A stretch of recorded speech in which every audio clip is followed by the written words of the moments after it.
On the line with me now is Anton Botha. Now, Anton is, of course, the president of Tug of War South Africa, but he is also the patron of Tug of War Western Cape. Anton, hoe gaan dinge by jou? Thank you, JP. Good to speak to you. It's going excellent this side. Anton, I think I'm not sure if this is certainly the first time that we're doing a crossing to you during the lockdown period. The tug of war, as with all of the sports in the last few months, has been rather difficult. You've had no opportunity to engage with your players and your athletes. How are the spirits amongst the players? The spirit are great. The people are vying to get back on the rope. So we had numerous goals, and we actually did a survey amongst the athletes when we had to decide whether we're going to continue this year or not. And overwhelmingly, the athletes came back and said, if there's any chance to carry on with the sport, we must take it. Yeah, I'm sure everybody wants to get back on track as soon as possible. Anton, just tell us a little bit about Tug of War. We know that you guys had, well, let's go back 2 years. Is it now 2018 that you actually had the World Championships here in Cape Town? That is correct, yes, 2018. That looked, from the outside, it looked like a big success. You had multiple countries here. It was in a beautiful setting. Was that a successful venture for Tug of War South Africa in the Western Cape? Absolutely. The top 20 countries in the world was here or were here. After Tug of War event like that, the different countries vote on the event, and it was considered the best World Championships ever in the history of Tug of War. So we're very, very proud of that.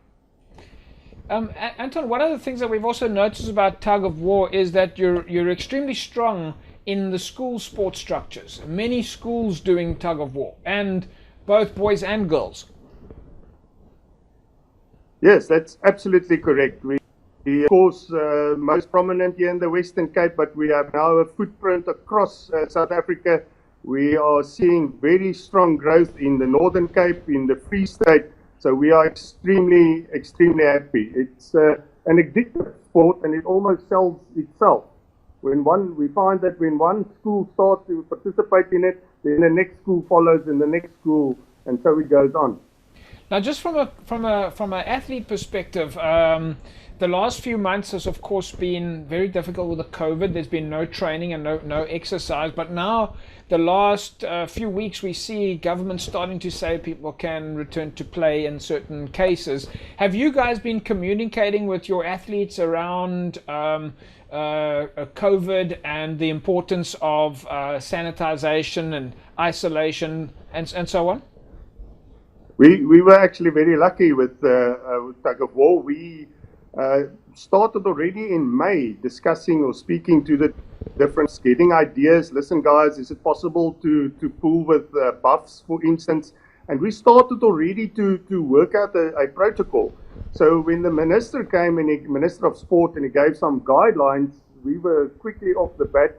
We submitted a 24-page, quite involved readiness report, operational plan. And we proposed in that Tug of War is actually being so disciplined. The sport itself lends itself extremely well to social distancing. You are naturally spaced on the rope. Yeah. Before you go up. So within 4 days, we received our authority, and from the start of July, we could already start training.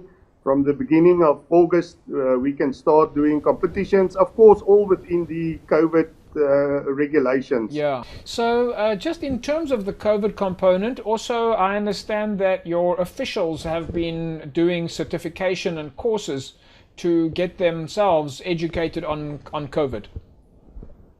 Yes, what we've done, because we do have the referee structure, we decided that we will utilize our referee structure, and they will become the official or the COVID officers. Right. On national level, also on regional level. So we train them up, make sure that they know what to do.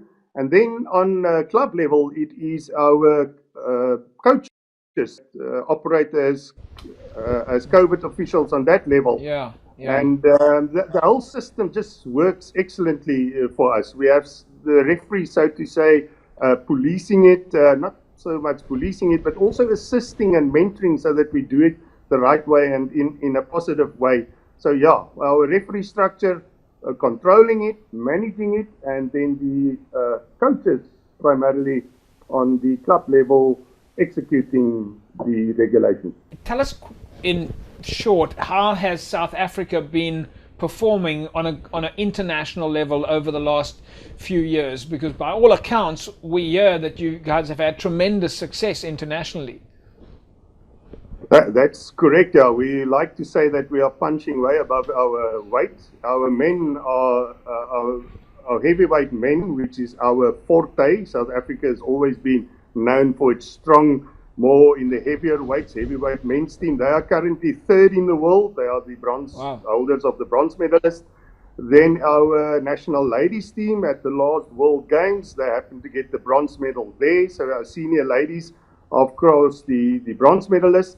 On under 23 level, our mixed team in the under 23s, they are also the bronze medalists last year at the Junior World Championships.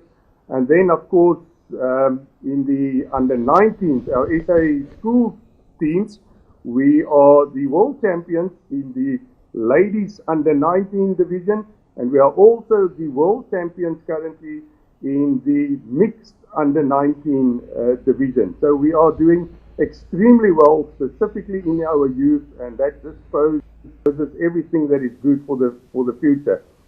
Anton, we're going to leave it at that. Sounds like you're having tremendous success locally as the Western Cape. We're obviously very proud of Western Cape athletes, as you say, punching above their weight, and from a South African perspective, ticking all the right boxes, and of course massive success internationally. So no, well done to you guys, and we look forward to speaking to you guys again, and of course we hope that everyone stays safe out there and practices all those health and safety regulations. Thank you, JP. Thank you for the good wishes. There we go, folks. Anton Botha, he is of course the president of Tug of War South Africa, but in the Western Cape he is the patron of Tug of War, which means he sort of makes sure that everything in Tug of War in the Western Cape is safe and looked after and performing well. So I think that's a fantastic method of making sure that sports at provincial level are able to interact with the mother bodies at a national level, and I think that's fantastic.